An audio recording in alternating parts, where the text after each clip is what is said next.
my neighbours, good citizens all, I thank you for coming and heeding the call.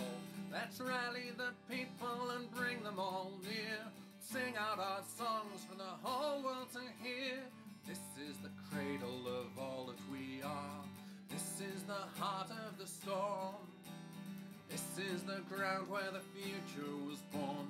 This here is Anvil and this is our home. Each song that we sing and each story we tell, each hero we name and each life that we sell, each breath and each beat of your heart is a beat of the drum. Give me drink in my cup and friends who will share it, song on my lips and ears that'll hear it, fire in my eyes to light all the good people I see. I tell you, my friends, there's nowhere that I'd rather be. Before 10 in the morning, we're barely alive. We're like ghosts, we're like spirits, and then coffee arrives. Then heroes awaken and stand by your side. Now gather your courage and sing out your pride. For the storm will not break us, although it may try. The sun may be down and may bake the world dry, but we stand by our neighbours and raise them up tall. Gather your voices and scream out the call. For you are my empire and you are my hall. For you I would fight and for you I would fall. For you are the beat of my heart and the heart of my song. Give me drink in my cup and friends who will share it, song on my lips and ears that'll hear it, fire in my eyes to light all the good people I see. I tell you, my friends, there's nowhere that I'd rather be. So fill up your tankards and fill up your lungs. Leave no words unspoken and no song unsung. Make noise for your heroes, your kith and your kin. Sing out their names and the pride that they bring. Together we stand and divided we fall. And the future we write will be shaped by us all. For we are the singers and we are the song of a story that's greater than more. Sing along. Give me drink in my cup and friends who will share it, song on my lips and ears that'll hear it, fire in my eyes to light all the good people I see. I tell you, my friends, there's nowhere that I'd rather be. Give me drink in my cup and friends who will share it, song on my lips and ears that'll hear it, fire in my eyes to light all the good people I see. And you will also meet our team of product developers, and I'll also be there. So really hoping to see you at the Epic Armory Gathering 2023.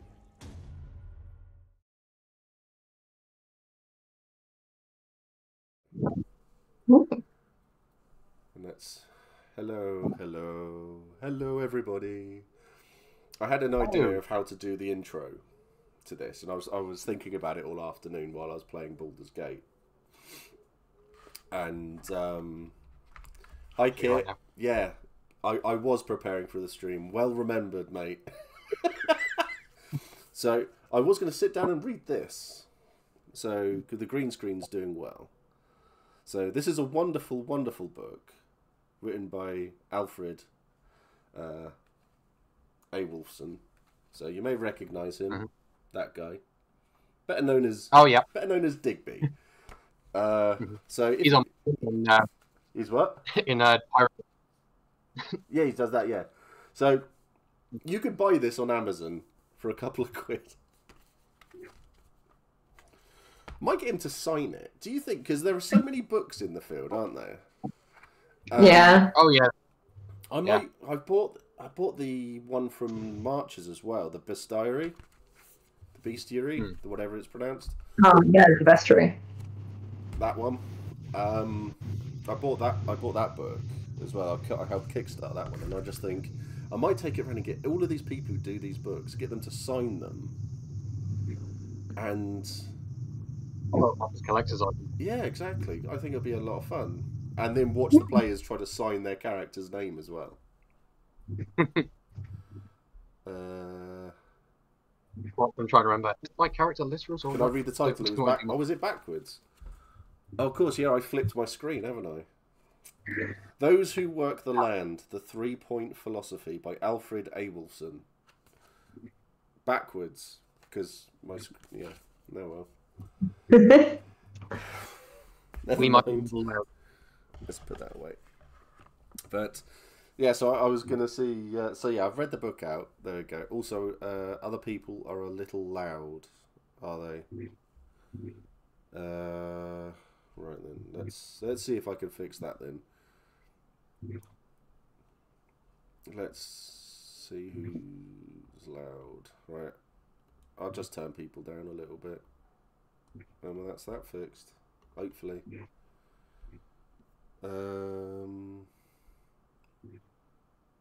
Your campaign posters. No, they won't sign in. They won't do that. Right, let me. Yours turned out the other week. Let's go through chat. Looking forward to this one. Hi, Kate. Hi. Hello, wifey. Mine turned out the other week. Yeah, it's mirrored. Digby's book. Digby, read. Yeah, didn't realise that. Other people are a little loud. What's the book called? I'm guessing this is a book. Yes, it was a book written for Empire. I'm going to say Quinn on that one. Anyone else stream Frozen? No? I think she might. I think that might be meant for someone else. Ignore me. Mine is fine. Yeah, okay, that's all good. Right, we're all caught up with the chat then. But yeah, so I had the perfect way to introduce this. But I'm quite glad I didn't do the book thing now because it was all backwards. So no one had been able to read it anyway. So, so primarily this is going to be, this was, as we know, this is a LARP channel. So we just have to say R.I.P. Gareth's character. I was one of the Dornish 28. We don't care then.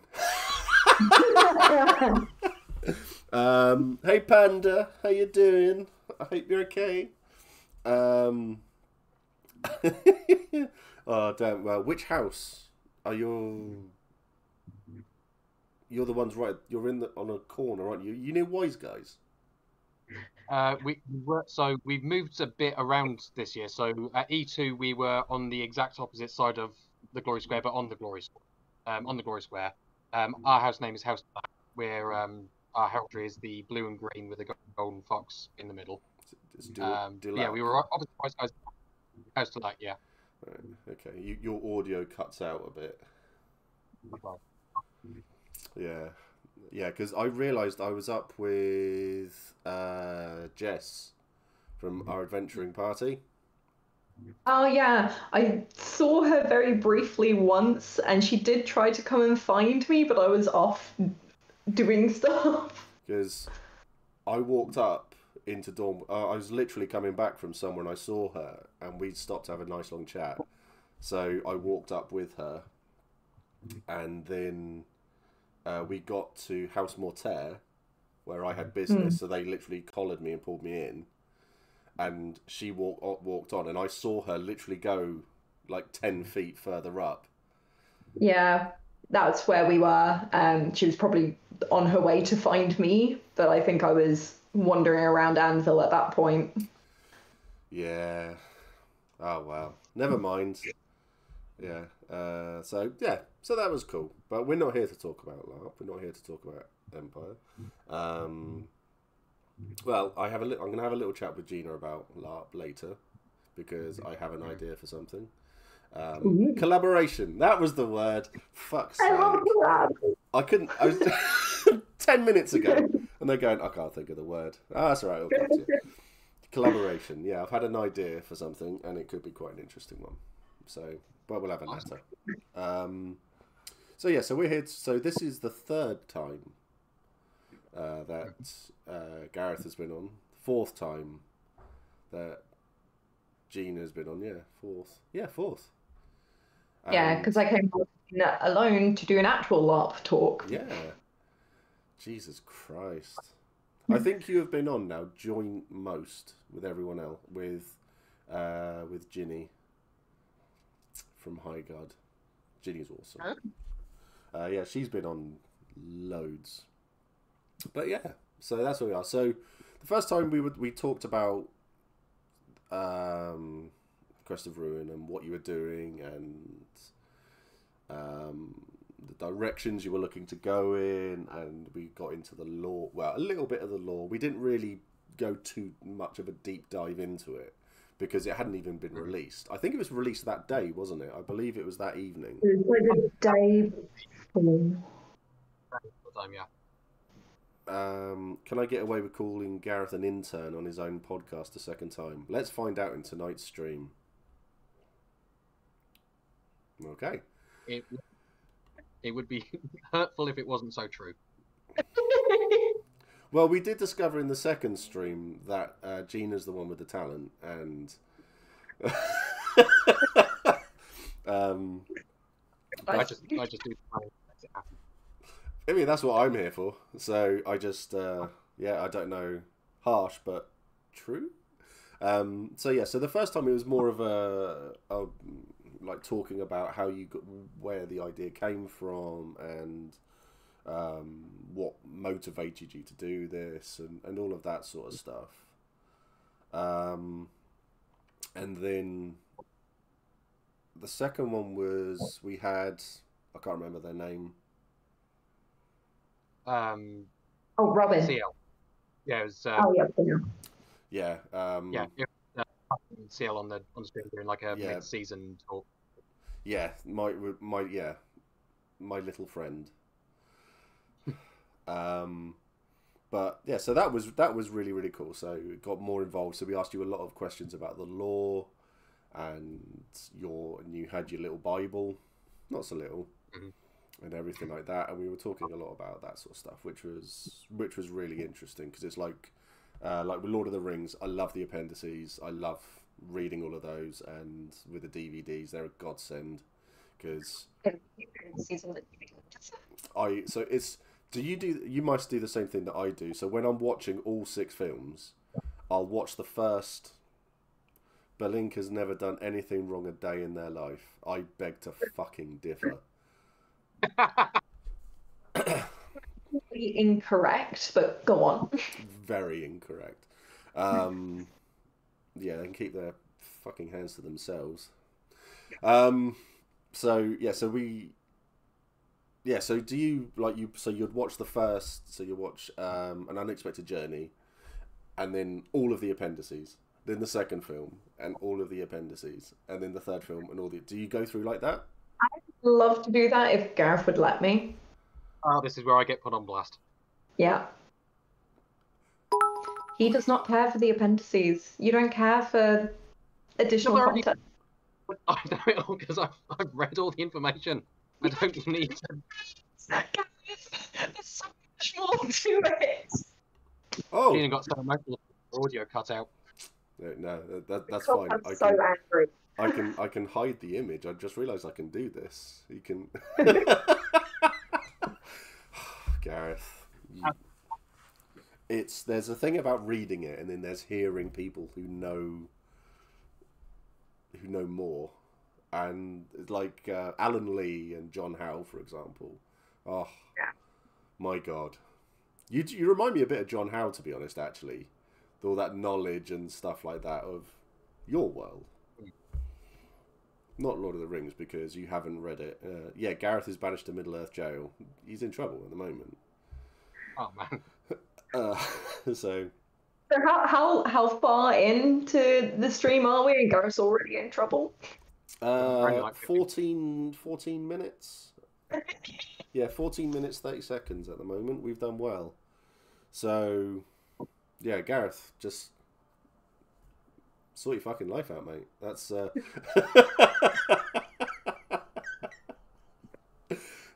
you have to get that one sorted. But there is a new version of all 6 films coming out. So if you put all of the films together in the current extended versions, that's 24 discs. There is a big version coming out. It's £100, and it's got 30 discs. was gonna say that's a bargain. There's even more appendices. I know what I want for Christmas, Gareth. Well, I don't know when it's coming out, but you know, it's. Any Christmas, but There we go. See, just thought I'd throw that one out there. So yeah, so how is there even more stuff? Well, the films themselves had like 3 hours worth of footage removed from them. yeah, they filmed. The production was from, I believe, 1995, and filming was from 1999 to 2003. Yeah. So they filmed for like 4 consecutive years, I think, if I remember correctly. Yes. Sounds about right. So We've driven Gareth to drink already. We need to start talking about the Rune or something because I'm getting smoked over here. But yeah, so that's going to be good. I need to sit down and watch them all again. Probably going to wish you a good stream before I conk out as it's 2:30 AM and I've got to get ready for my own stream in 9 hours. No worries, Chief. You are in Australia, so you are allowed this. It's 2:30 AM and you pop in most of the time to say hello. You're crazy. Fucking you fool. But yeah, you get some kip and 9 hours. Yeah, I'll be fast asleep. Sorry.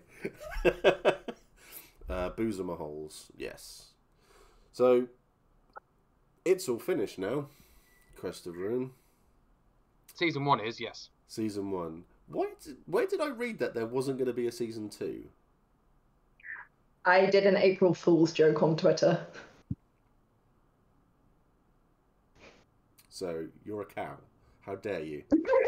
For fuck's sake. And who was I talking to? I was talking to someone about it, and because someone was talking to me about. It might have been Alex actually, and I said to him, "Oh, it doesn't look like there's going to be a season 2." Might not have been Alex. Okay, Alex, was it you? I can't remember. Hey, Ballum, how you doing, mate? And I just said, "Yeah, there's no season 2." I said, "So I won't be back." Okay, that's good. So there's a chance I might be back then. But then again, I have 4 or 5 episodes to go. I haven't finished it yet. I didn't want to finish it before this because I didn't want to come on and be, how fucking dare you do this? Or something like that. So I didn't want to do that. Alex can. No, I've known they had plans for season 2 for ages. Well, you're a Patreon, so you're allowed. Yeah, I knew season 2 was a thing. I'm in their Patreon Discord. Yeah. Fucking weird. Yep, season 2 is in the work. We're still working on it. Recording has started, so it's kind of like, you remember the early days of Rick and Morty? Where like, okay, season 1's done. Season 2 will be coming in 2 years, maybe. We'll kind of see how it goes. But you've started recording it already.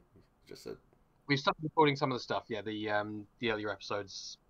Some of the voice acting has already been recorded, so progress is being made. Yeah. You have your own conspiracy board. It's great. It's chaos. Yeah, one of our other patrons made a little conspiracy board, and it's so fun going on there and being like, "Oh, I know the truth." Isn't it? Because that was like with was it Game of Thrones, where George R.R. Martin would literally read what people thought on boards and where they thought it was going to go, and then he would take it off in a different direction. We're not going to do that. If they guess it right, they should be rewarded for getting it right. Are you going to do that by changing direction? No. I would. I would. So mine is with the story. The main beats of the story have already been planned out. We know exactly how it's going to end, and like the major beats that are going to get us there. So if people guess correctly what's going to happen, good for them. Well done. You figured it out. But that's still what the story's going to be. Cool. Well, I suppose, yeah, they can know where it's going to go, but they won't know the intricate details, will they? So they will be that. Yeah. There will still be that surprise, which is good. Yeah. Which is what you want at the end of the day. I think if you do change the direction based on people guessing, because when you start writing a story, you kind of set up these plot points, and you like sow the seeds early on. You do all the foreshadowing, and then if like halfway through people guess where those plot points are going, and you decide, oh, I'm gonna make a left turn just to prove them wrong. Well, all that stuff that you've set up and you've established, that's kind of you've kind of buggered the stuff that you set up there. Does it end with Varieth getting piercings? I know he does it in the official art, but I refuse to accept it. Look, Alex, what you fantasize about, mate, is up to you. Threatshot or Lathar. See, my problem with all of these things is that I am terrible with names. I mean, Balink, on the other hand, is just a prick. And Balink is very... and is probably my second favourite character in the whole thing. So I think that's just my opinion. I think everyone has different characters and different ideas when it comes to all of these sorts of things, don't they? Because it's down to personality and that. So I've actually been quite surprised by talking to a few people about it, and yeah, everyone seems to have different favourite characters. Like some people really like Lathar for some reason. I don't personally understand that one, but no, fair enough to them. Varith seems to be a popular favourite. A lot of people like Varith. So Varith is the most popular then, are they, would you say? Seems to be, so yes. Definitely, I'd say the most likable. So it's easy for people to pick them as a favourite. Lathar is a baby girl. See, I have my own opinions on them, but I'm just a grumpy old man when it comes to a lot of them. And I mean, I personally think a lot of them should have been like neutered and then shot. But it's enjoying hearing the disaster piece as it happens with them. So, and it's what does it remind me of? Oh my god, it's a terrible, terrible film. It's a really shit film, but you can't help but laugh. It's a film worth watching when you're drunk. Is it The Room by any chance? It's not the what? The Room. No. No. No, not that. It's oh god, I can't think what it's called. Your Highness. Oh right, yeah. Yeah, it's like it reminds me of your Highness in it. It's just like things just go wrong and things are bad.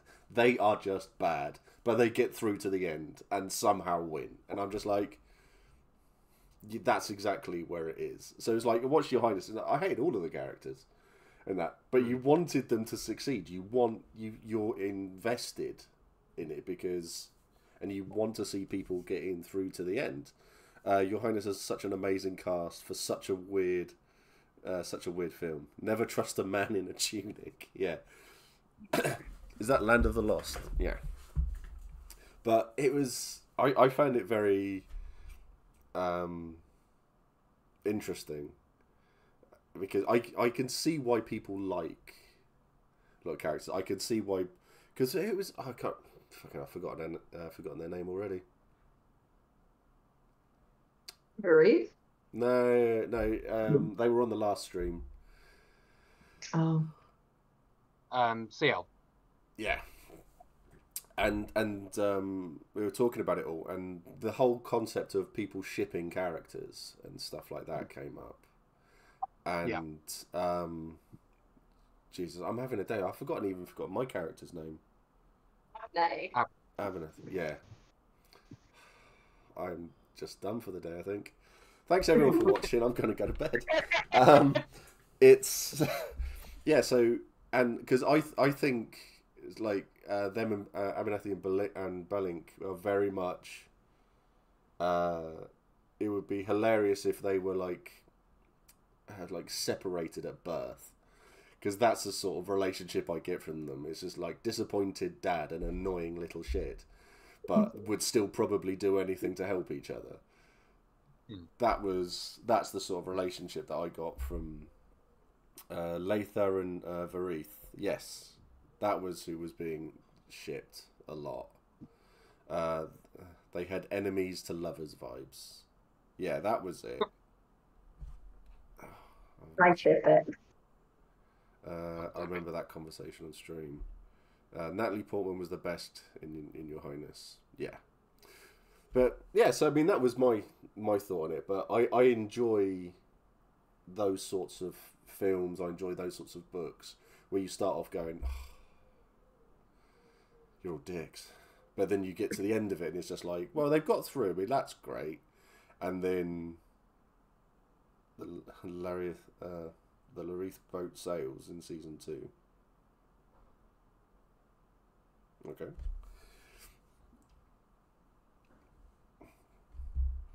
So I just, yeah, so there's a lot of stuff there that I felt very,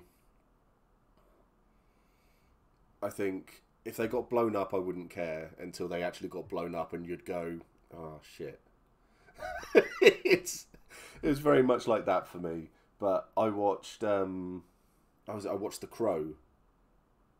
And the great film, but but Brandon Lee in it, great actor. Or was a great actor in that. Couldn't care if he lived or died as a character. Really couldn't give two shits. It's very cut and dry for me.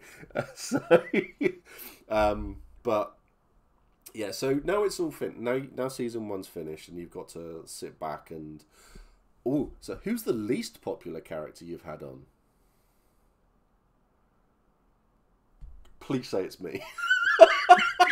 I don't think we've had anyone specifically say that they dislike a character.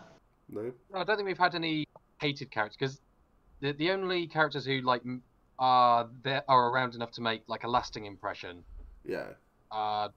Like the sort of focal characters, and the other character. I think the characters who would be hated are the ones that you're supposed to hate. Like when we went to Saqqara, I think we were very upfront about the fact that every person who lived in that city was an utter dickbag.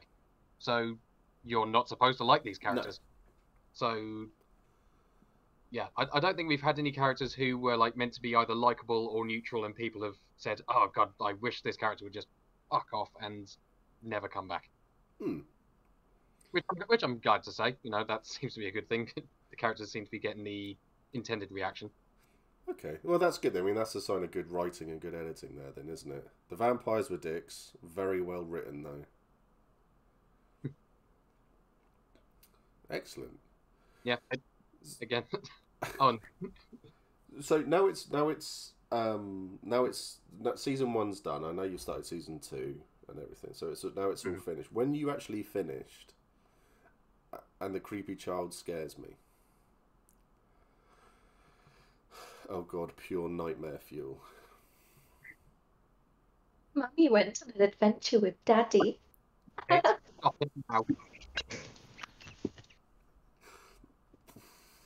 No comment. How did you feel when you had actually finished? And was it a thing of relief where you sat there going, oh, "Thank fuck that's done," and then you immediately woke up the next morning going, "Right, season 2." It was, for me, in terms of editing, because the writing was finished long before the editing was finished.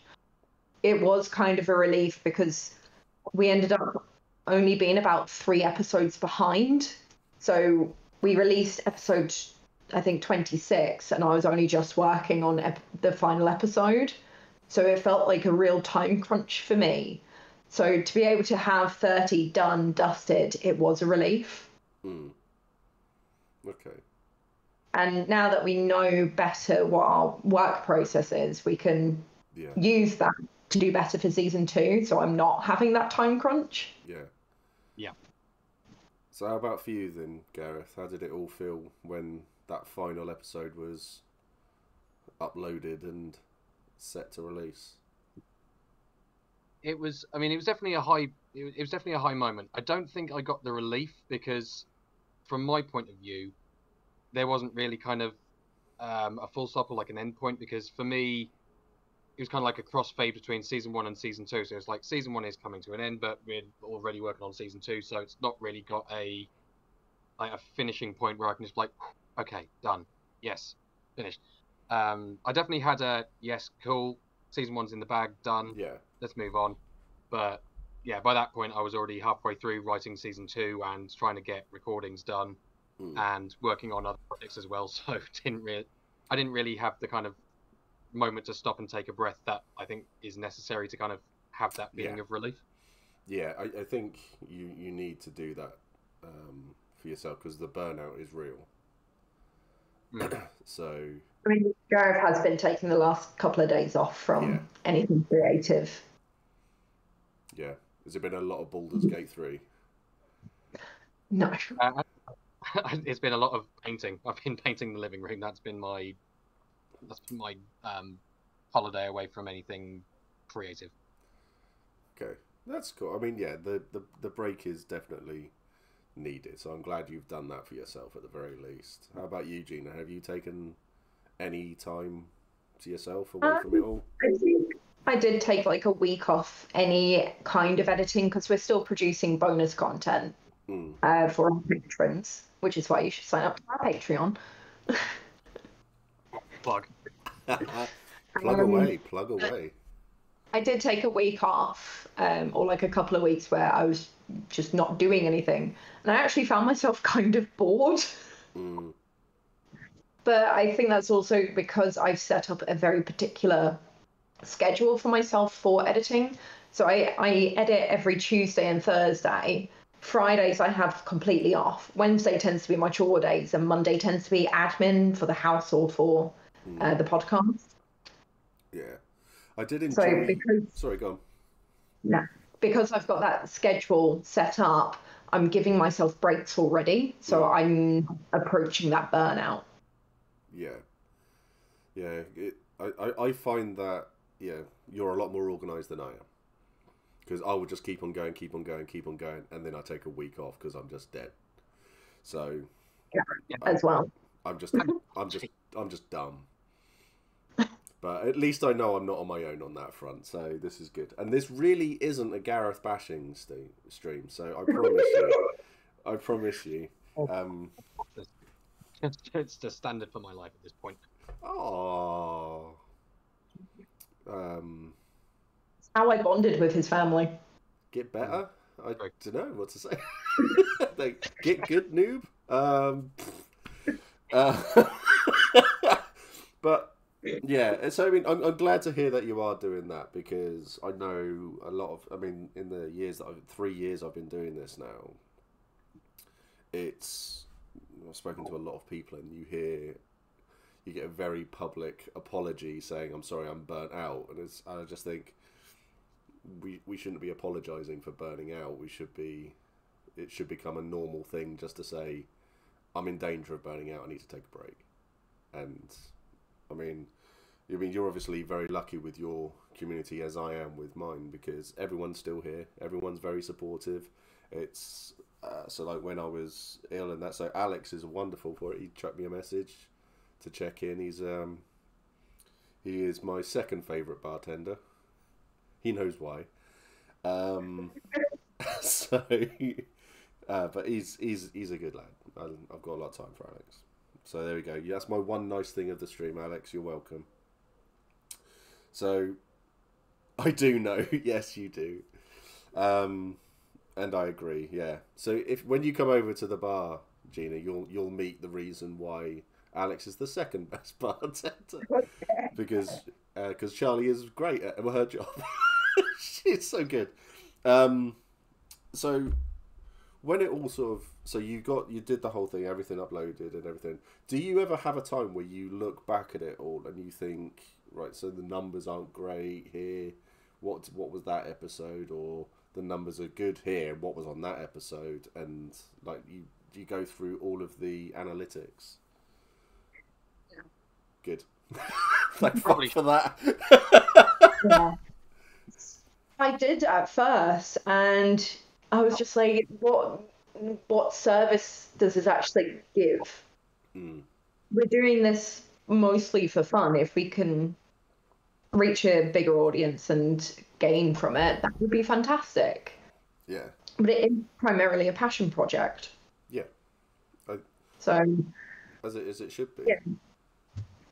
As it So should. looking at the analytics, if they're not as good as I hope them to be, that's just sad. It just makes me sad. I am going to ask about numbers because I know you see, when it comes to the analytics side of it, you'll see the numbers because they change each month. Did you get to a point, because this is something that I've noticed and I quite like when it happens. You get to a point, so it starts off low and it gets bigger and bigger and it goes up at a steady rate. And then all of a sudden, there's a big uptick. And then the beginning starts to get a big uptick because people have caught on to like a later episode, wonder where it all began, and then they go back to the start. And then they start to go through. So I made the mistake about 3 months ago with a Minecraft video. But it was someone had put in all this story into it. And I was wondering where it started. And then I had to go back 4 years. And I started watching it, and then I just couldn't. But podcasts, these sorts of things are more story driven. So is that something that you've noticed? I've not looked at the analytics in a while, but I might have a. Yeah, I don't think we've hit that uptick yet. I think we're still sort of in that sort of early stage of just dribbling upward and upward. I think I was having a conversation with my friend Alex about the different Alex who comes to Empire with us. I think the thing that kind of prevents that sort of thing with happening with Crest of Ruin is it is very serialized. So if you don't kind of start at the beginning, you don't really have any clue what's going on later. And so it's not the sort of series that you can kind of jump in with just like, because normally you can, with other series, you can be like, okay, episode 1 isn't the best, but my favorite episode is this one. I'm going to show this one to my friends, get them into it, and then they'll go back and start from the beginning.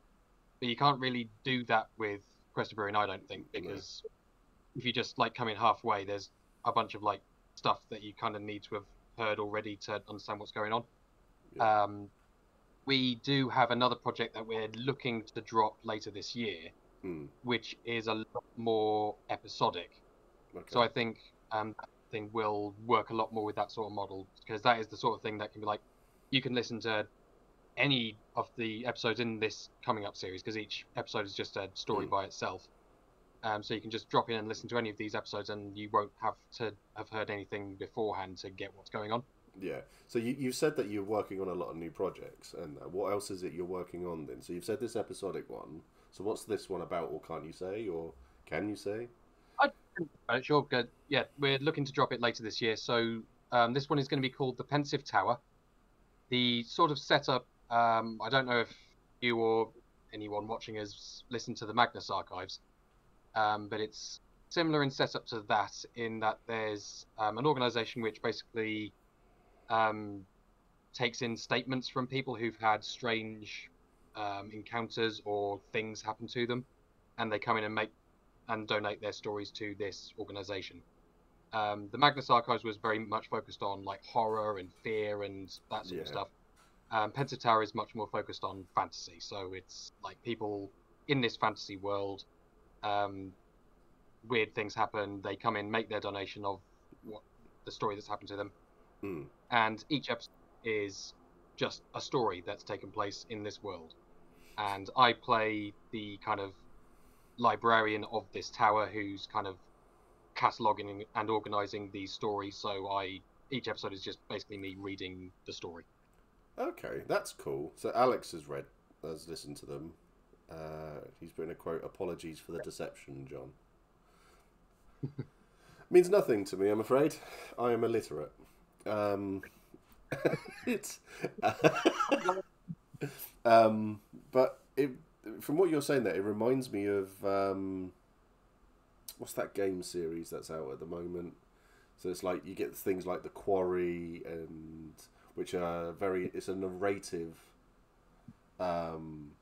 thing. So it's literally a librarian who you meet, and you're talking to him, and he says it's literally a story, but you play through it, and then you change things. The Dark Pictures anthology. That's it. Thank you much. Thank you, Panda. Thank you, Alex. it's very much, it's a really, really good way that they've done it as well, because he starts to tell the story, and then literally it just like you go in and then it becomes the game, and you're doing things and you are making decisions and everything changes. So it sounds, it's a horror setting as well. So I'm guessing you don't really play games too much, or When I can. when you can. Yeah, same. As and when we get an afternoon, we can actually do stuff. I would recommend those, because I think that they seem to fit into what you do and everything as well. So that's quite nice. But that sounds really cool. I do like that. I like more narrative sorts of things, and if it's all different each week, so there's no real story flowing through it. Yeah, that does sound like more like. There will be kind of a meta narrative going on, so there is kind of like an overarching thing going on like behind the scenes. But yeah, you could very easily listen to any episode, like apart from the season finale, because that's where a lot of stuff builds up to. But Yeah. so there'll be stuff in the various episodes where it's like, oh, this thing happens, which is then referenced in a later episode, but you won't have heard that one to understand the actual story in the other one. Ah, okay. So yes. So yeah, I'm nearly finished working on that one. That should be dropping later this year, hopefully. All things working out well. And then we've got another one, a little mini series that we're probably looking to drop next year at this point. It's just gonna be like a little 13-episode mini series called Halfway Cold, and that's gonna be kind of a Silent Hill meets Alice in Wonderland sort of thing. I'm quite looking forward to that one. Yeah. Have you actually started writing that one, or? Yep, that's been written. A lot of the recordings happened for that. We're just sort of waiting for the person playing the main character in that. There's a lot of stuff that needs to happen so that we can get them available, so they can get in and do the recording necessary. Right. Okay. That sounds pretty cool. I have a question. On a creative level, how do you come up with all of this stuff? Do you just sit there and go, oh, that'd be good, and then you just write down a little note for yourself, and then you just expand, or what is your creative process for all of this? So with stuff like this, I do have one notebook which is just random things that just pop into my head over the course of the day, and it could just be like completely. It could just be complete nothing stuff, like penguin that can drill into the crust of the earth. Just something off the top of my head there.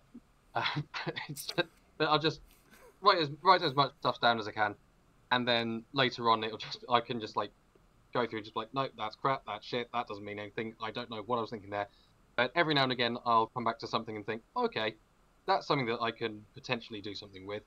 And then other times it's just random things that'll just pop into my head, which I'll then it's usually if I'm like in the pub or just having a quiet minute where I just like start dwelling on thoughts. Yeah.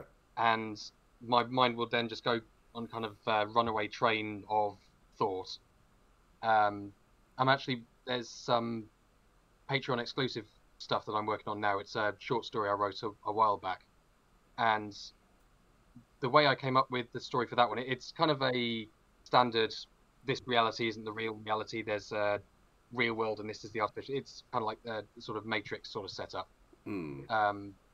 I was thinking of that sort of setup, and then started thinking about religion, and then started thinking about, oh, what if in the sort of real world of the Matrix, God was just the dictator guy who was telling people what to do, and then giving us this sort of artificial reality so that we could have the illusion of free will before we die and go back into the real world.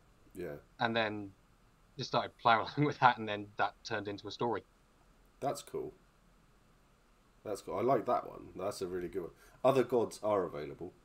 I think when it comes to those sorts of things, though, I think it's ideas are few and far between in the world now, and hearing that people are still like, writing and stuff. It's really nice to hear, because I'm for a long period of time, thanks to like YouTube and Twitch and stuff like that, reading has become less common, less popular. I mean, funnily enough, I just bought a book that has got me reading again. So I bought the latest Werewolf the Apocalypse. I know it's a role-playing game, but I've got the latest one, and I'm loving reading it. Disappointed to hear about the AI art in it, but that sucks. That really, really does. But it's been nice to read again. So, any of your and it's a Patreon only one, is it? That one will be, yeah. But the book's available on Amazon. Oh, it's on Amazon. Right, that's fine. That's fine. I'm terrible with Patreon, so I apologise to all of my Patreons. But I'm terrible at Patreon. I need to find someone to run my Patreon for me. That's needed, I think. But if you you'll have to send me all of these links, because what we're talking about, I'll put in the description of the video and stuff. I'm like 9 streams behind on uploading to YouTube at the moment, but I'll make sure I do this one before I do all the others, because if I do it before I go away to Copenhagen, it will get done. If I wait to do it afterwards, I've got Copenhagen, I've got my birthday, and then I've got Empire, so you're probably looking at the end of September. My God, I am really shit. It's things are gonna change. Oh my God, my mouse is broken. There we go. Dan needs more work. Yeah, Dan does. He's a lazy shit.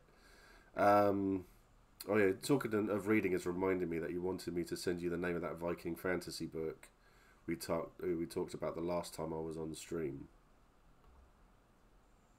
Yes. Oh yes, I remember. Yeah, I've slept since then, Alex. Come on, man. Yeah, chuck me that, because yeah, I do need some more stuff, and reading's a decent Viking book will be good. Yeah, I do need more stuff like that. So it's I find that with podcasts as well, they've a lot of podcasts seems to have gone down the route of a lot of people trying to be like Joe Rogan, that bell end, and there's a lot called post style podcast now. Yeah, which I'm not a fan of those sorts of things. It's like anyone who does like a host style stream, even. I mean, they're just crap. It's a wonderful, wonderful thing.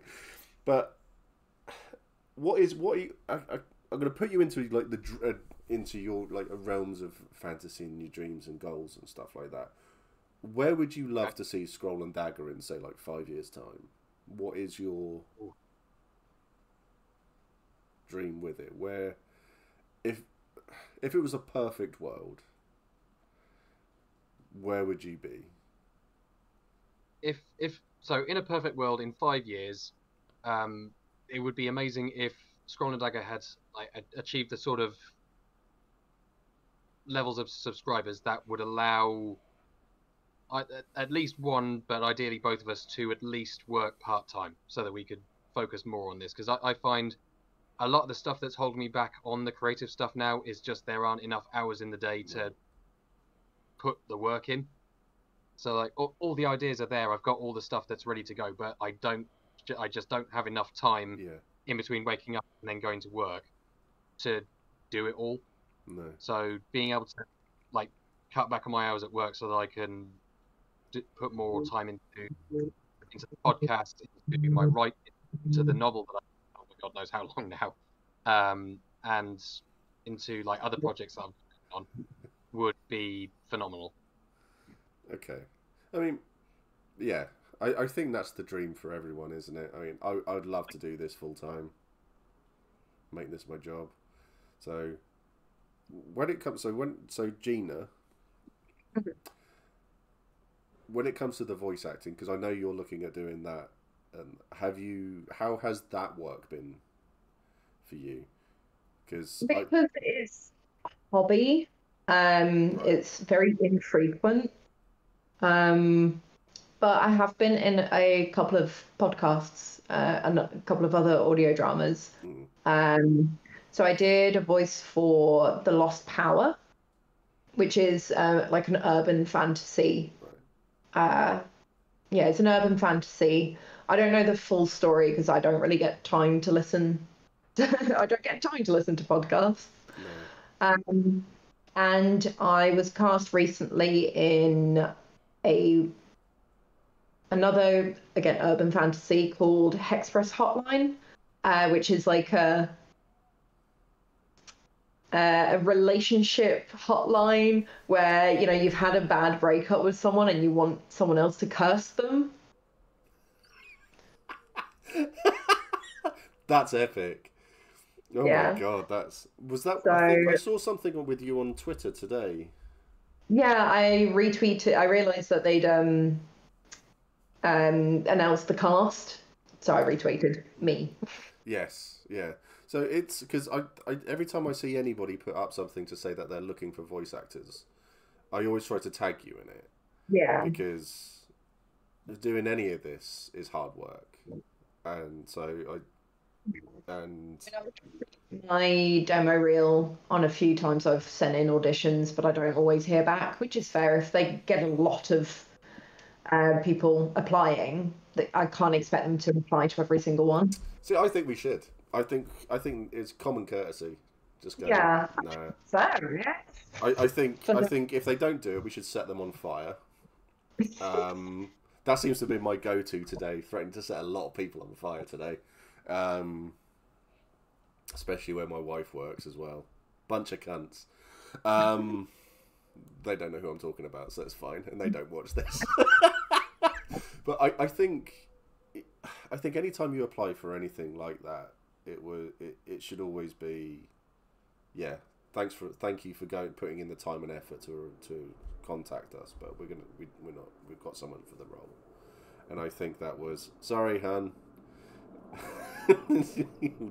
Just put the emoji in. But I think we should always do stuff like that, make that the norm. Yeah. And things. So that would be good because it's. Have you considered doing like a tabletop streams and stuff like that as well? Because okay, I've touched Well, the nerve sign here. up to the Patreon. Sorry. So say again. If you sign up to our Patreon, we are releasing a real play. See, I'm just full of fucking good ideas over here. That's all it is, you see. Preempted that one. So what is it you're playing then? Well, Gareth ran it, so. Okay. So it's kind of a somewhat longer than a one-shot because there's going to be a couple of sessions of it. But it was a game that we played and recorded in one day, so it's just like a self-contained thing. It's called Escape from the Walled City, and it's kind of a cyberpunk fantasy sort of setting. Nice. The basic setup is it takes place in standard post-apocalyptic sort of setting, which I think just goes hand in hand with cyberpunk these days. But there's a huge walled city. Think sort of Judge Dredd level, so this thing's immense, and no one is allowed to leave, no one's allowed to enter. This is an entirely self-contained mega city. And the four characters one's played by Gina, another's played by Cassie, one's actually played by Quinn, who's in the chat now, and the fourth player is my little brother Hayden.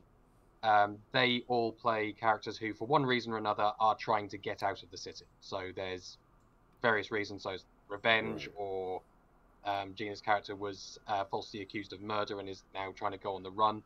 So they're trying to get out of the city, and the story of this first part, because there's going to be other parts later on, just follows them as they try to figure out how to get into. It's basically like getting into the black market and doing favors for them in exchange for getting the information they need to get out.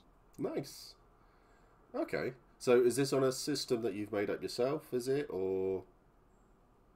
No, no, it's D&D 5e, Right, just okay. with I think add-ons to allow sort of city cyberpunk spells and stuff like that.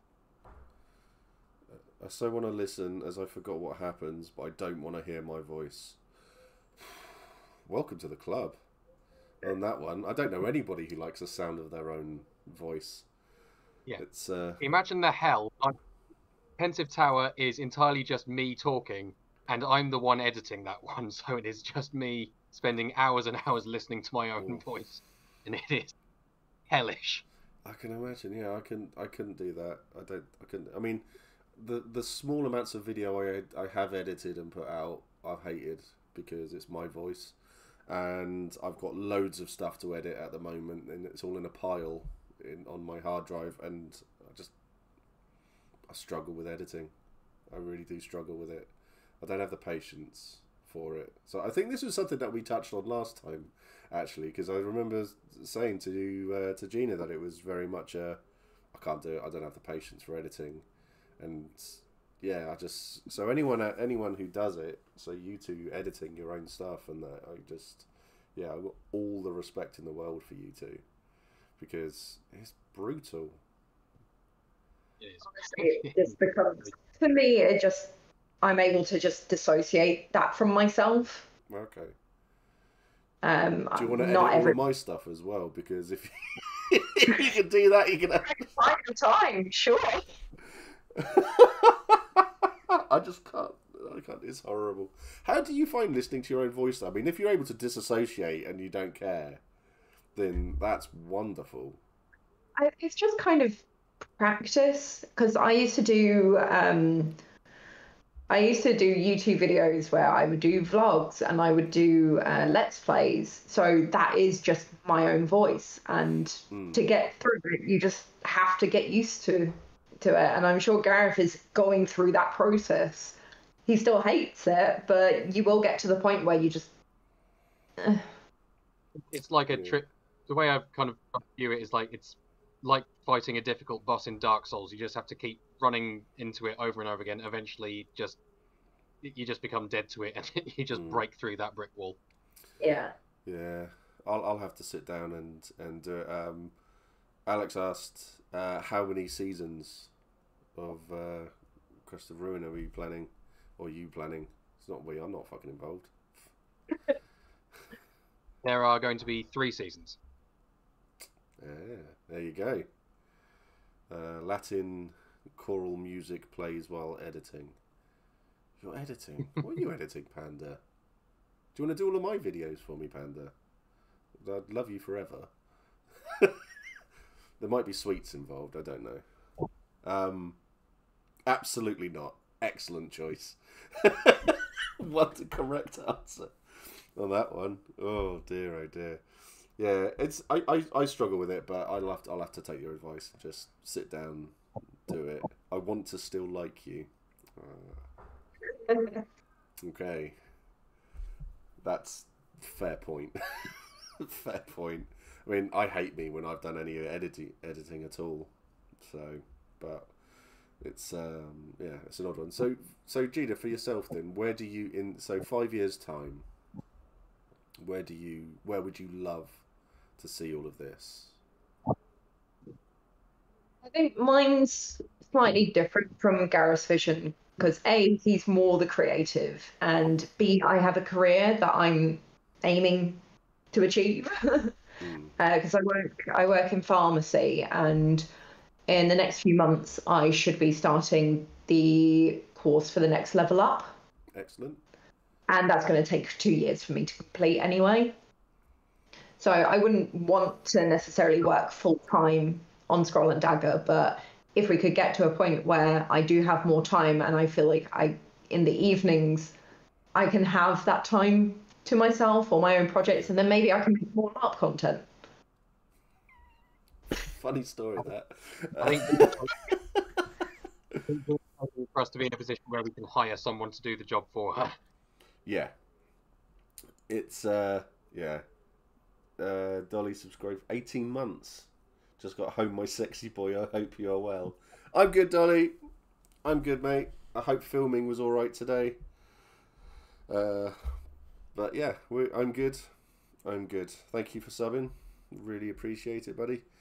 It's I know someone who's got a fairly successful YouTube channel, not Hat Films, but someone else who does a lot of board game stuff, and they literally focus on this one game. And from what I got told, he realised that he makes, I think it's like $6,000 a month from YouTube, and oh no, he makes $8,000 a month from YouTube. He takes home 6, and he basically pays a university student $2,000 a month to edit all his videos for him. See, now, yeah, that would be lovely. That's the dream. See, that's the goal right there. I think for me, I would love. I mean, this is great. I love doing this. I love to talk to people, and I love to meet people like yourselves, who are good people doing good things. And you obviously meet the odd dickhead along the way, but my mum hasn't been on for ages. It's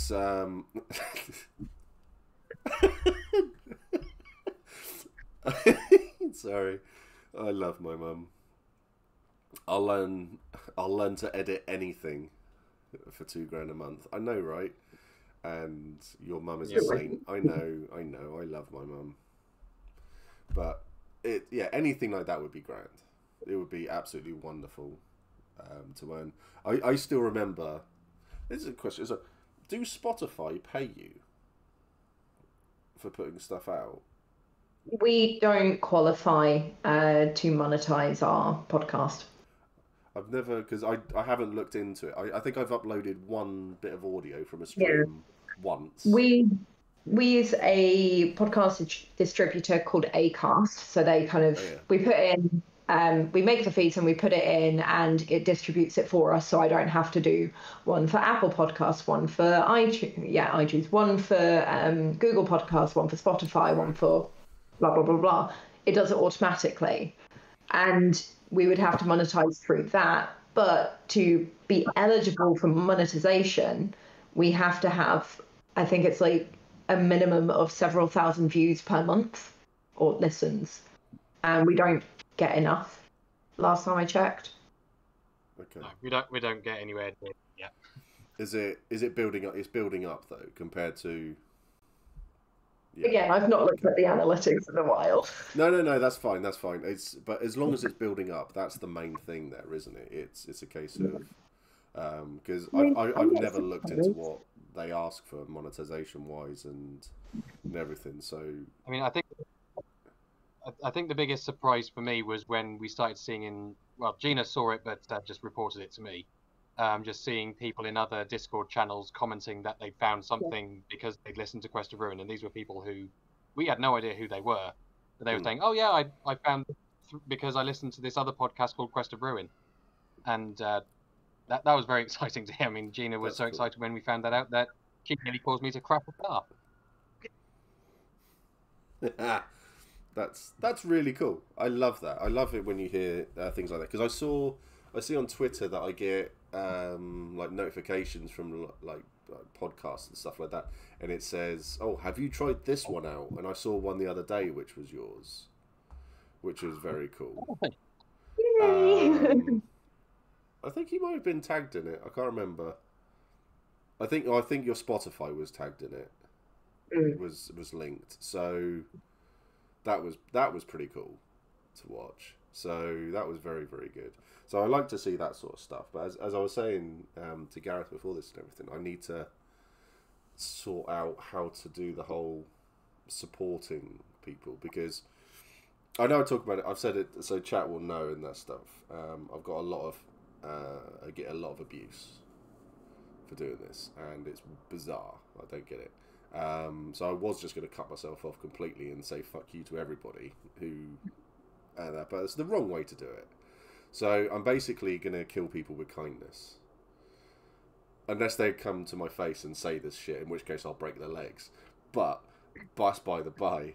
So I'm because I found out there's a way that I can link Discords So I can have like a friends channel, and then I think if so, like for example, your Discord, if I joined it and I set it up so I follow your like an announcements channel or something like that. Ignore the last. Yes, ignore the last part, Twitch. I definitely didn't say that out loud. But yeah, so if I could follow, so if I follow that, then whenever you post it, just to say we put this out, it will appear on all linked Discords as well. So it sends the link through. So I might look at setting up stuff like that. These are, of course, theoretical legs. Yes, Maury, they are definitely theoretical legs. In all fairness, when I did the Women in LARP streams, oh my god, I got so many death threats for doing that. Twitch. Really? Oh, seriously, yeah. One of the guys who did a death threat. Fuck's sake, English, Steve, me good. One of the guys who sent me a death threat. He's currently in prison. He got 6 months. It's wonderful. So and that was all due to Twitch, basically. So yeah, it was great.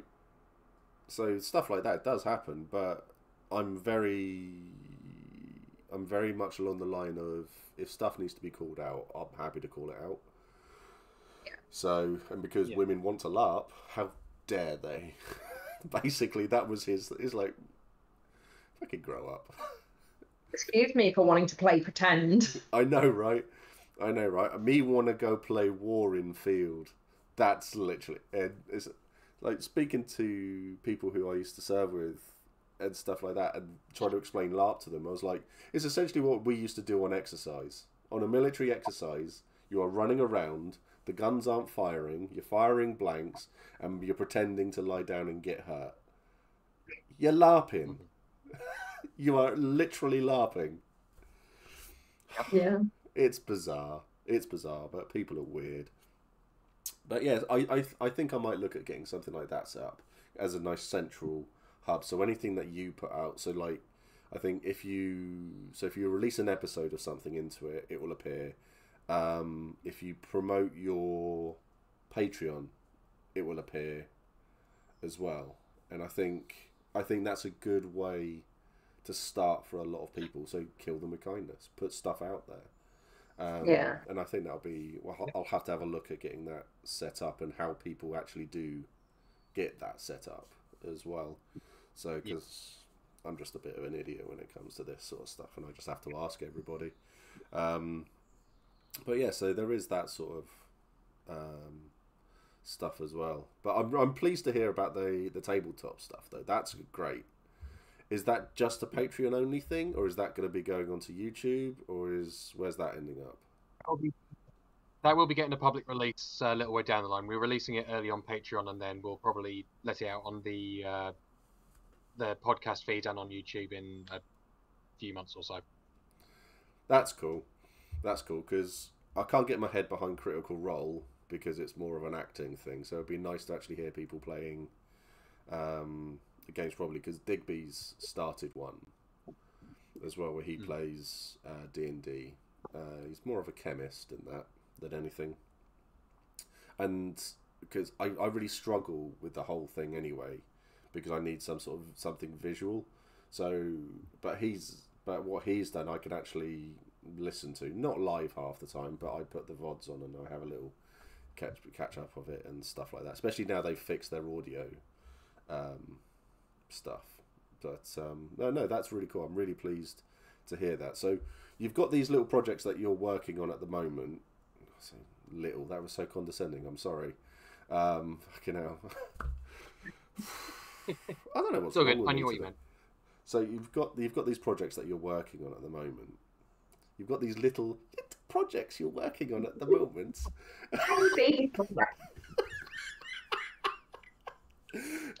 you've got the projects that you're working on at the moment. What else is in the pipeline? Because you've got everything that you've been talking about so far, you have said that So you've got the librarian one, you've got the game, obviously, and things are in the pipeline being recorded, and you're looking to get them out soonish, like in the next 2-3 months, something like that.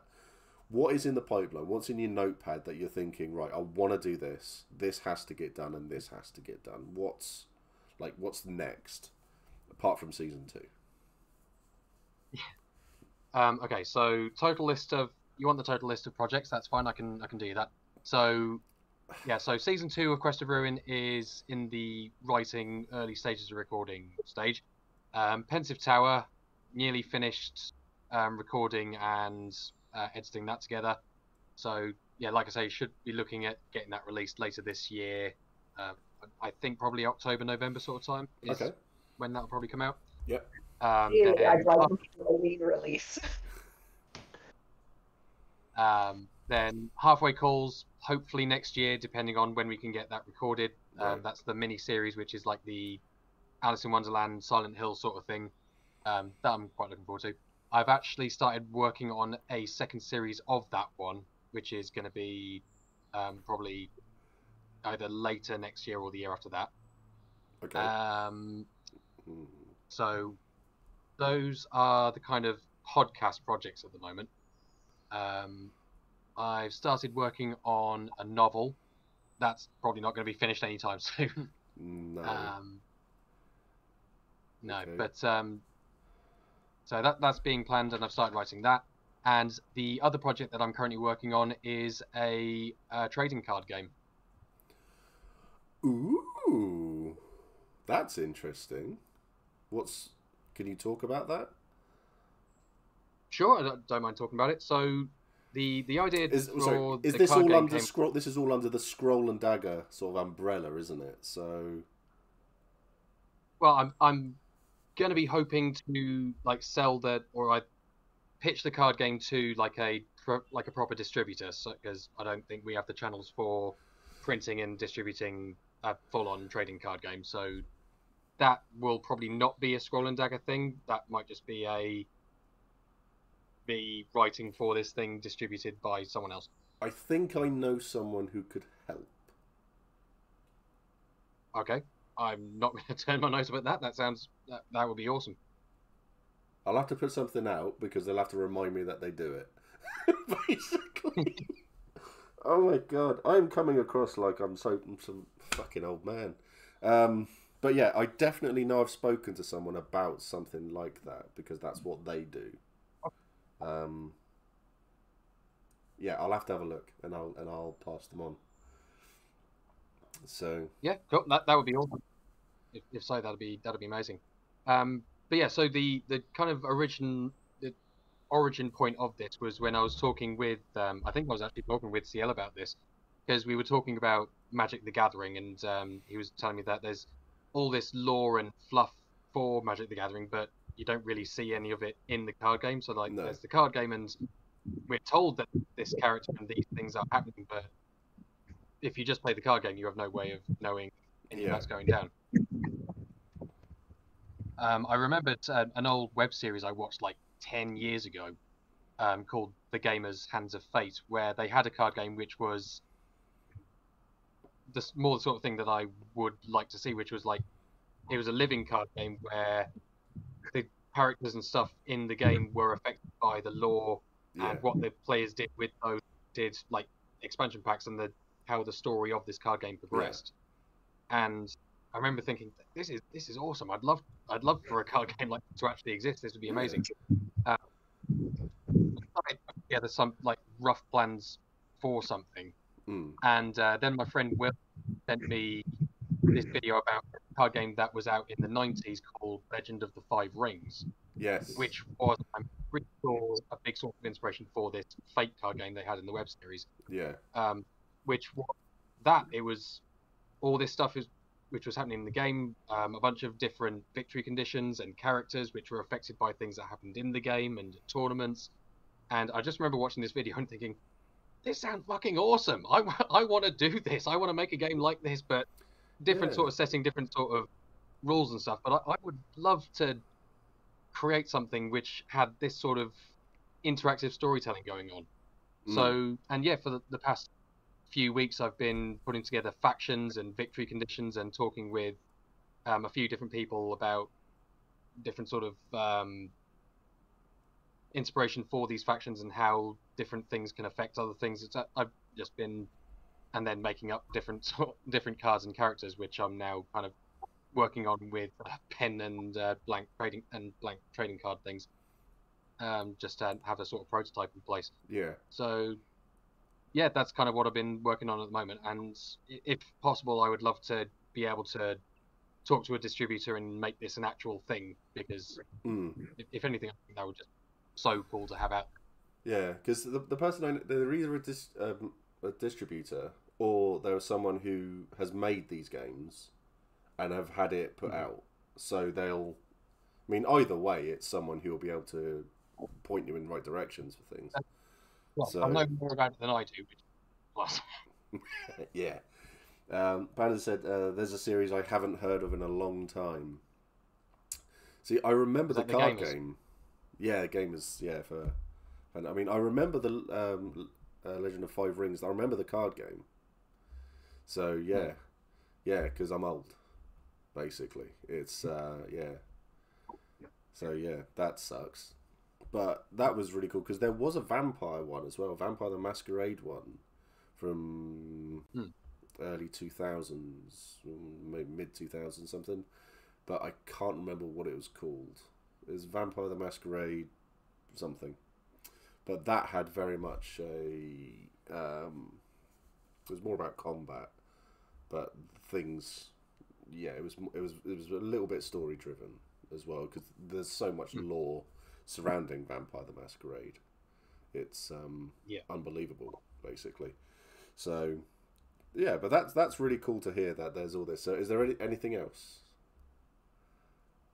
Anything? I think we got up to 5. So, yeah, but those are the things I'm working on at the moment. Yeah. I think at the time That's plenty. That's plenty, because we've got series 2 and then series 3 of on, and that's probably going to be another long-running thing as well. So that's not going to be a one-and-done series. That'll be, I don't know how many series that will be yet, but we'll see how things go. Yeah, because I think you're like me in a way, where you get an idea and it all gets written down, and then it's just, you have a long list. So I'm pretty certain that there's a lot more to it that you've got in your back of your mind, of stuff that you want to do, stuff you want to put out, but you don't even need to answer, because Gina's answering for you. So it's I have to live with it. So. I mean, you saw the Quest of Ruin Bible on the last stream. You saw that is not the only book like that I have. I've got multiple. I've got multiple Bibles and all with stuff in them. See, I took at the advice of a lot of people, I bought a book by me to write down ideas for stuff. I don't know what that is. Oh, it's Helen's. It's got lots of Helen's stuff in it. Yeah, see, I do have stuff written down in it, but does it make sense? No. It's very blank. But I get all these ideas for things, but for me it's... Yeah. I will get my hands on one of those books one day. Have you considered, like, putting stuff out from your Bible? Writing, like an appendices, things like Lord of the Rings. They did one of the appendices. It might be worth watching, actually, to get some ideas. Just throw that one out there. Well, it's interesting that you say that, because one of the things that we're putting out, one of the things that we put out on Patreon and we'll be putting out on the main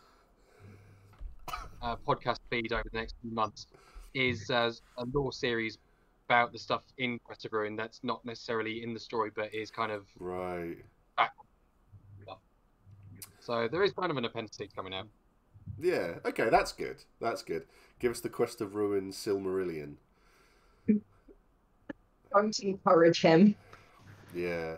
See, the lore stuff was great, but that's what I said last time. I remember last time we were on, you were talking about doing that last time.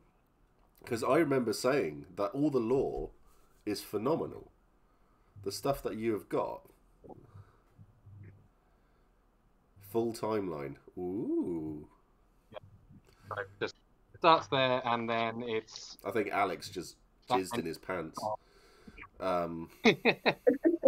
He hasn't even commented, but I'm pretty sure he's. I'm pretty sure that's where we are there. Oh no, Quinn has said Gib. I'm encouraging him. Yes. Yeah, I mean that's something like that would be really good. Because everyone loves it. It's like a behind the scenes thing. So like showing you stuff. Like your outtakes thing on YouTube was great. So I enjoyed that. Because I mean, but I think the downside for me was that when I was doing my audio, if it was crap, I just didn't send it. So I kind of did myself out of that. But there are some bloopers for the second lot of recording you did. Oh yeah, I know. I just got to the point where I had to just read it all out because it was killing my throat so much. Fucking hell. Yeah, my Stevie wants supposed to let people know that. Look, just clean yourself up, Alex. It will be fine. Yeah. So yeah, I did my throat in so badly. I invested in. I had stocks and shares in Strepsils. But it was great. Yeah, it was a lot of fun. A lot of fun to do. But I love the outtakes. That was really good. I can't remember what you were singing, but the singing was good too. Gina as well. One bit when we were singing Friends for some reason. Something like that, yeah. Yeah. I wish to see more bloopers. I think we all do. Everyone loves that sort of stuff. I mean, for me, that's what my clips are on Twitch. That's the bonus of having clips and stuff. So I can't pronounce that name. Aylin? Oh, Aylin. Aylin. Yeah, Aylin York. Yeah, the voice acting was amazing in the outtakes. He was Gina great. had to, when Matt is the voice actor for Aylin, and when he comes to record, it's basically me and him in here. And me and Matt have been friends since we were 4 years old. So putting us in a room and then trying to get through a whole episode, seriously, it just doesn't happen. It just it's like 5 minutes and then just quickly devolves into and then we're just off on a like 1 or 2 minute tangents that Matt goes on that I do have to delete. Yeah, I can imagine. They're so funny, but I think without context they make no sense. Have you considered like an axe or a hammer or something, just sort of stand at the back threatening? It could be done. Oh my god, you doing that face there, Ginny, you gave me real Alice in Wonderland, the computer game vibes, where she just stood there with a knife. I think it's the headband. Oh my god, that's so good. Oh, what?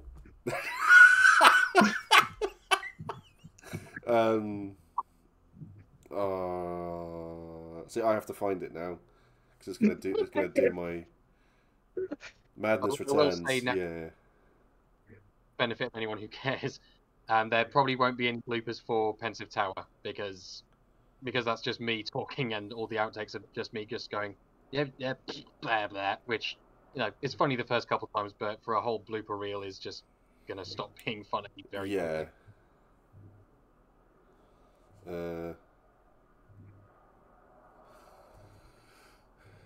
There you go. Yeah, there it is. The big eyes don't. Yeah. So, but no, that's. I mean, I'm really glad to hear that it was fucking hell, the joy in that expression. Yeah, I know. American McGee's Alice. That's the one I was thinking of. Yeah, that's the one, Panda. I'm so glad because when we first spoke, the very first stream that we did, there was a lot of, I suppose, doubt It was very right at the beginning. It was like very. There's a lot of uncertainty. No one knew where it was going to go. It was going to end up. And then the second one came about, and it was totally different. There was a lot of laughter, a lot of happiness, and I think it was the fact that. How was your reaction when you looked at your first episode had gone out, and you saw on it there was people were actually listening to it? I don't know what the word is for that. I guess it kind of felt unreal in a way, because I think there was so much anticipation that we'd just been like building up and building up and building up to. It's kind of one of those things where we kind of had built up the built up the build up in a way. Yeah. So that when the first episode finally dropped, it was just kind of a now what? Yeah. Because it's like we've kind of built up to this point where we don't really know what happens now. They're sitting back and waiting. Yeah. So when people started listening to it and responding positively to it, I guess it was just kind of a feeling of almost like I was perplexed in a way, because it was just I don't know what I was expecting, and this is good, but I don't know how to. This is good, right? I feel like I should be feeling good about this. Yeah. No, that's really cool. I guess. I think it's the content creator thing, isn't it? Where you put something out there, and you're just like, oh, I love this, and then it's just like you're looking at it for a little bit. There's like no views, no nothing, and then all of a sudden you get the first one, and then it's like it goes up, and it's like this is great, and I think it's about hoping that the next one beats the one before. Yeah. So. But you've done a great job, and you can tell that it's very much a passion piece, because it comes across. I can hear a noise. Oh yeah, I think it's really odd. Like a new noise. Yeah. Oh well. But yeah, it comes across, and it is a really nice thing to hear and to see. And then I think I'm lucky with the fact that I actually get to talk to you about it, because I mean you've obviously got the knowledge, and you can see the skill, I guess, that goes into it, if that's the right word, because your editing ability, everything will obviously, like you said at the beginning, Gareth, everything is a learning curve. Yeah. And that, so you've learned more and more as you've gone on, and you can see how much you both obviously care about it, and that's amazing to see and to hear. And that, so I'm proud of the fact that I was involved, albeit angrily, gravelly, and a little part, but yeah, that's something that's something I will always be proud of, and I'm amazed that you asked me, to be honest, and yeah, I don't understand it still, but we were so pleased that you were able to take it on at such short notice as well. Oh yeah, I know someone pulled out. Yeah, but it was it was great fun. It was great fun. Which definitely better. Your version of the voice was infinitely better than the original.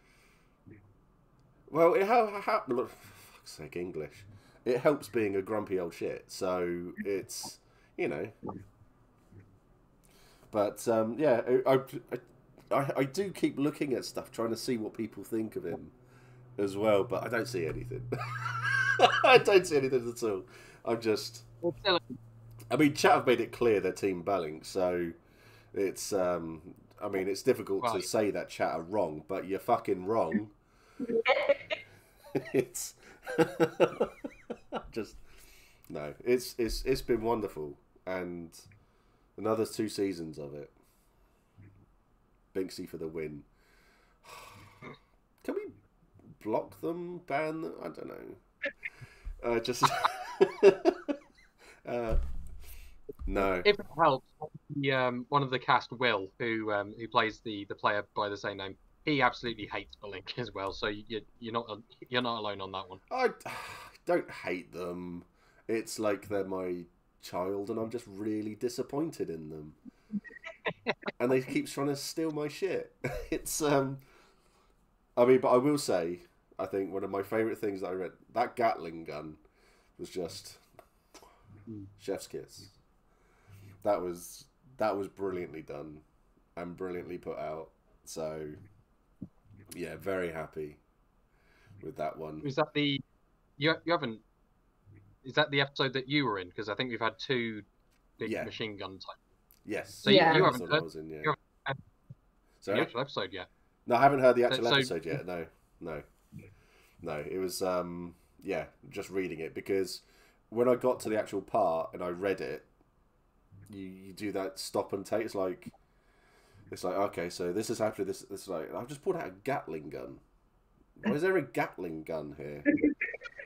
So then you have to go back and then you have to get context. So I read the episode through, and it was still. I'm not complaining. I've got a Gatling gun. There's a Gatling gun here, though, and that was it. It was great. So, yeah, I did like that, and yeah, he was very fun to play. He was very, very fun to play. The Gatling gun moment was amazing. Thank you.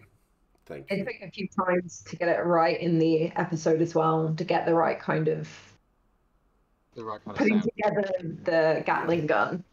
But I think I did it justice in the end. You did the whole thing justice, so you should be very proud of yourself for everything that you've done. Both of you. You should be very proud of yourselves. I know that you're going to get your the people in your Discord and stuff like that saying how good everything is and all of that sort of stuff, but I don't want to insult them. I'm going to. I'm not going to disappoint you. No, I'm not really. But I think, like, from hearing from other people who aren't like engrossed in your community and stuff like that, but I think you've both done an amazing job. I'll wait for Alex to come to Empire, then I'll insult him. Been warned, my friend. But you've both done an amazing job, and I've loved the fact that I've seen it from beginning, middle, end of the season now. So you should both be so proud of yourselves. You really, really should. Really, really should. I'm about to ban Alex, though. Unfortunately, he's the sacrifice. Joke. Joke's on you. I'm into that shit. Oh dear. I've loved it. That's amazing. Yeah, and I'm not just saying it either. I'm not blowing smoke up your ass or anything. I think you've both done an amazing job. So, and you can see it's just got better and better. So yeah, you should be very proud of yourselves, and I really hope that you are. It's interesting because part of the Patreon rewards, if you're a high enough tier, is editor's commentary, and they get access to earlier versions of the episodes. It's like a paragraph of my commentary about it, and it's really interesting to see visually on the scripts as well. Whereas like episode 1 had every single page had like 3 to 5 notes, whereas episode 30 was just, this is where we want the music to go. Maybe a note or two in the entire episode. Yeah, it's I think it's the good thing about like if you do like an appendix or something like that, it's a really good thing to do because you hear like people's involvements and how they got involved in like with characters, the writing process and everything like that. So it's so I mean, Gareth, so when you watch the appendices, you will pick up on all of this stuff. You will realise this. It's All right, give me 5. yeah. So yeah, you know, I mean, Peter Jackson wasn't wrong when people would love all of this stuff. And I'm not comparing myself to Peter Jackson here with the ideas, but I am. So, but I think if you were to put out stuff like this, so when you get to the end of it, just do a just talk through it all. Have your notes and stuff like that. A table read would be great, and that because you see them coming out for everything. People literally love to see the body language for people when they do that sort of stuff, because it's not so much about hearing what's being said or how they're saying it. It's seeing the interaction between the actors. Yeah. So it's a really, really good thing to see. So like with behind the scenes, that's the sort of ilk. So like in the Hobbit, in the appendices for the Hobbit, this one isn't a dig. This is actually a Martin Freeman goes off with all the hobbits, and actually he's not in any of the scenes, but he needs to have with all the dwarves rather, but he needs the a rapport with them and that. So he goes off and spends time with them and trains with them, does all this stuff with them, and it's great. But so people love that sort of thing. So I think write that one down. I think that would be really, really good to see. And I love hearing about the creative process from people. I love to hear about that sort of stuff. So, and if you do it and you whisper, then fuck me, I'm just going to be asleep. It's it's just a weird thing. Fucking ASMR like that. So I'll just be out for the count. That one of the running jokes with me and Matt when we're recording with Aylin is doing an ASMR with Aylin reading like Gorbak's Art and the Raid or something, just like a in-world lore book with Aylin just speaking really softly and really quiet, just like that. Yeah, definitely. I mean, I think anything like that would get away from ASMR, but any of the behind the scenes, the process and stuff like that, I'm all there for. I really would be. Is Alex like the highest tier imaginable? Is he like no? Oh. No, I think we've got a couple of tiers that no one's on. Yeah, we have 5 tiers in total, and we've not got anyone in the top 3 yet. Right. Yeah. I'll have to have a look. But Alex, I'm disappointed in you. Not really. But no, that'd be really cool to hear. And yeah. So the big question though is, I know it's on everyone's lips. Is a certain maniacal dwarf coming back for season 2? He will be there, yes. Ooh, thank fuck. I want to, but my boss is unreasonable and won't pay me enough. That's fair. That's fair. I'm right there with you, buddy. Yeah. Yeah, we need to make the lower tiers much more affordable. Yeah, I'll have to have a. Alex, could you grab a link to the Patreon for me and chuck it to a mod, so we can. My excuse: broke student. That's another good excuse as well. We'll let that one go. But yeah, my excuse: I'm unemployed. So Also, oh, you both cut out completely there, so nothing got. I couldn't hear a thing. Still couldn't hear him, but that might be a blessing. He hasn't watched the appendices for Lord of the Rings, so.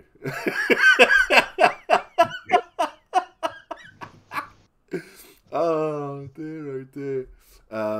I can imagine Steve's character bashing through the fourth wall like the Kool-Aid guy to get onto season 2.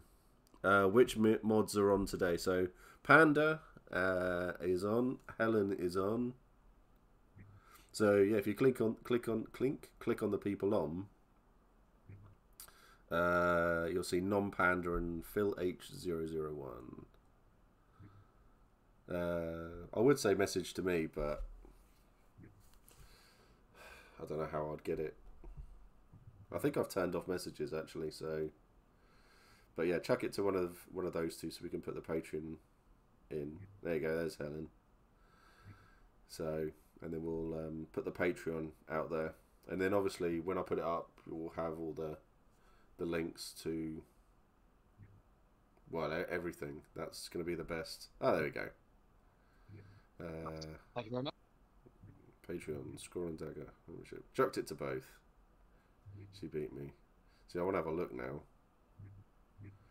But it's going to make us go invisible. Because the streaming thing is crap.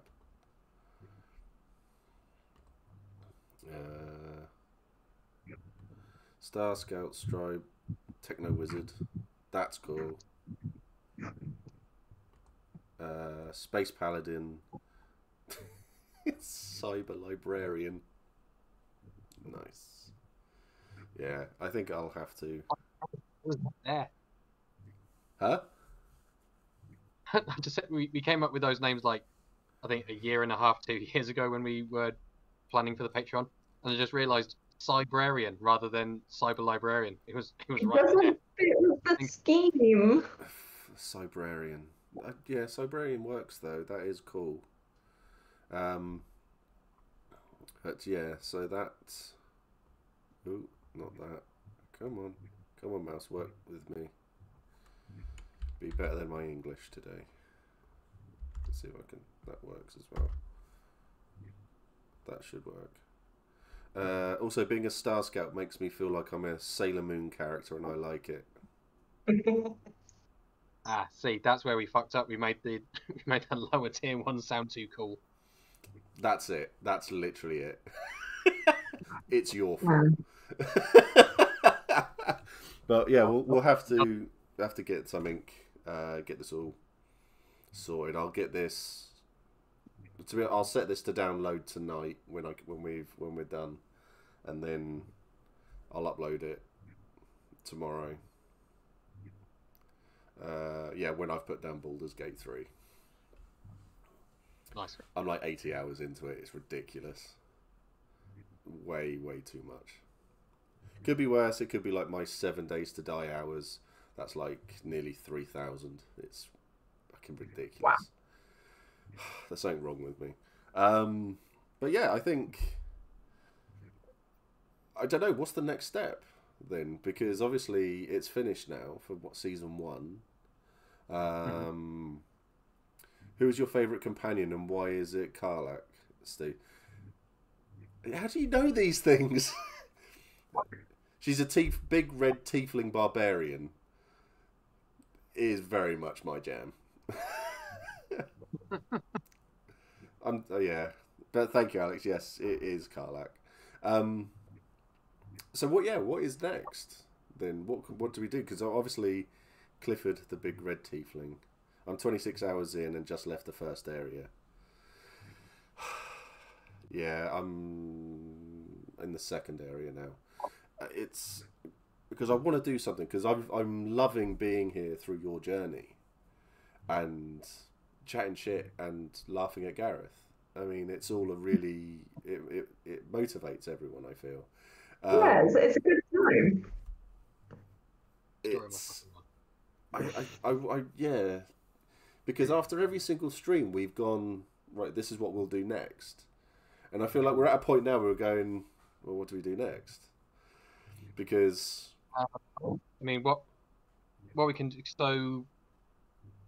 But I mean, first of all, you can finish the series. Yes, I have to do that because I know I'll probably be angry at the end of the series, because that's what happens at the end of things. Laughing at Gareth is Feel always free fun. to message either of us with your anger. We love to see it. Oh no, it's going to be very public. It will be on Twitter. It will be in my Discord. It's going to be very public. But I'm very grateful to chat as well. They have not put in any spoilers for me. I'm really grateful to this. So thank you so much, chat, for not ruining the end of it for me. So yeah, that's a good thing. But yeah, so I mean, I would love to host a table reading. I mean, so would I, to be honest. We haven't been able to do a table reading with the full cast since COVID ended, because everyone just became immediately busy every weekend. So it's not been possible for a long time. Yeah. Well, perhaps like I think me, Gareth, and 2 other people. Yeah. So I mean, perhaps if you give everybody enough notice. we get them to choose the dates, and we pick the one that people are most available for. Okay. Like a month and a half, still sometimes Really? that doesn't come. Because everyone's working different schedules as well. So the only days that I can do a table reading are the weekends. Some of the cast work weird hours and will be assigned shifts on that weekend. Yeah. And it's just it's nobody's fault, but it's just it just doesn't happen. Yeah. Well, I'm sure there's. I mean, we can get something done. Where there's a Maybe, will, there's a way. yeah, maybe sometime around the winter months when there's no Yeah. LARPs or whatever happening. Yeah. Sad times.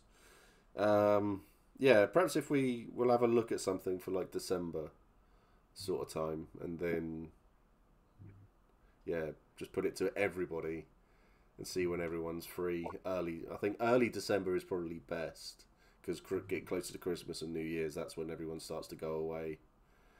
And that, Yeah. isn't it? So I think that could be something quite fun to do. Yeah, absolutely. If we can get it to work, that would be immense.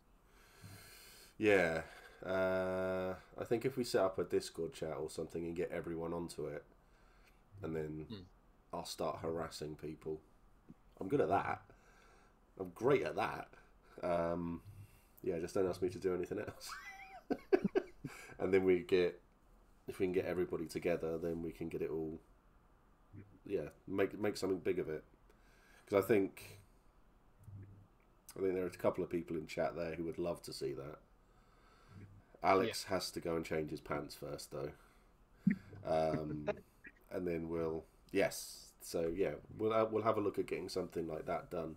Because the other thing as well, did you do any video of people like when they were at yours, like doing the voice recordings and stuff? No, we didn't think of doing that, but I think we might do that going forward because that could be quite funny. Yeah. Especially considering it would just be the back of people in a in a sound booth that's improvised from a wardrobe and the door. Gareth is currently in the recording booth. Brilliant. That's amazing. I love that. That's so cool. That is really cool. I can't emphasize how great that is, though. I do love that. Yeah, I think working with. Yeah, but I mean, where you've got your phone now and all of that, that would be perfect. See, I'm great at these ideas. Just don't ask me to follow through on any of them because I won't. I need other people to help me with that. But yeah, I think that would be, huh? I'm the same. It sucks. Ideas, I just don't have the attention span for some of them. No, really not. I think that would be a really cool thing to see as well, and I'm very happy with the fact that I've been sort of on the peripheral of this journey that you've seen, because you can see how much it's all grown. I watched the first stream we did today. I had it on, and my God, we were so young, so full of life. What happened? So young, so naive.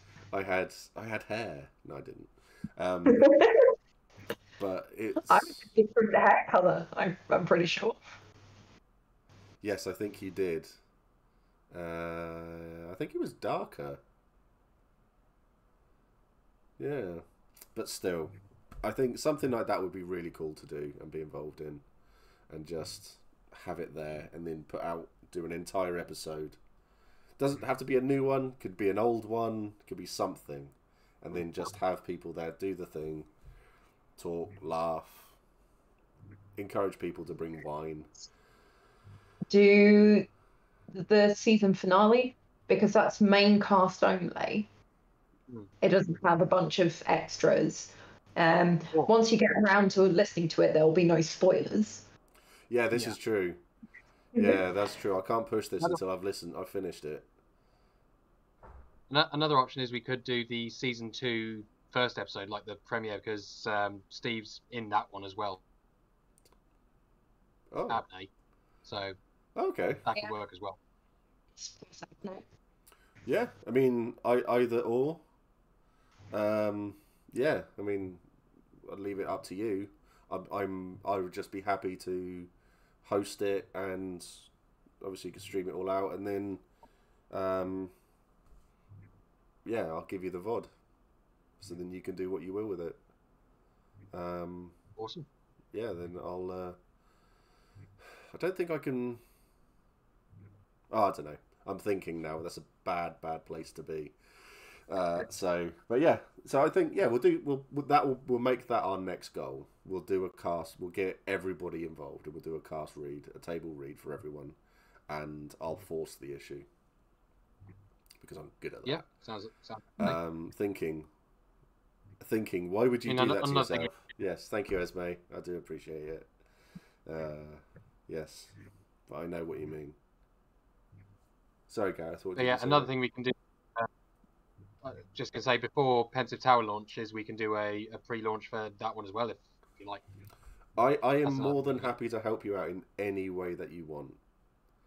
So you just poke me, ask, because I'm always happy to do it. Always happy to do it. So, I mean, when we're done here, I'm going to nab Gina to put this idea I've had for a one-off thing. Because it'll be a laugh. So, but yeah, I think we'll call it there, because I like to go for an hour and a half. We've been going for just under 2 hours. We've done really well. So no, this has been great. I will say again, congratulations, not just to you two, but to everyone else involved, people who have supported you, your Patreons as well, not Alex, but people who have helped, and just supported you through the whole thing, because it's been so good to see you go from the first one to here. It's been great. It really has been great to see. Yeah, it's been good for us as well. And thank you so much for having us on. Anytime. Yeah, it's been absolutely fun. Absolutely anytime. It's you do good things for good people, and you two are good people.